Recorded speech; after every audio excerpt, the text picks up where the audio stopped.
Invloedryke sakeman Whitey Basson het nie jy slapelose nagte oor Suid-Afrika se politieke onderstrominge nie. Die groot baas van die Shoprite groep was die gasspreker tydens die bekendstelling van Akademia se sakeplan kompetisie in Stellenbosch. Basson glo die openbare politieke stryd wat woed oor die Gupta's familie se beweerde invloed op die regering is sleg vir die land. Ek dink die situasie wat nou staan behoort in privaat opgelos te word tussen die verskillende partye.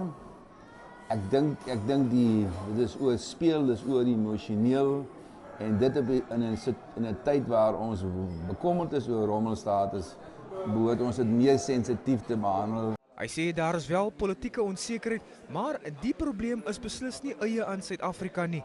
Ek dink die politieke onsekerheid in Suid-Afrika is maar deel van die demokratiese proses. So dit is nie van my vreemd nie, dit is 'n kwessie van hoe vinnig los ons dit op.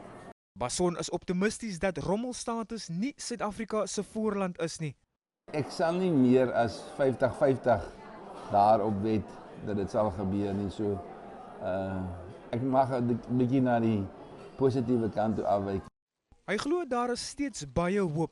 Ek dink die vooruitsigte is baie blink as ons dit reg bestuur. Basson het Akademia ook geloof vir die werk wat hy met onder meer die sakeplan kompetisie doen.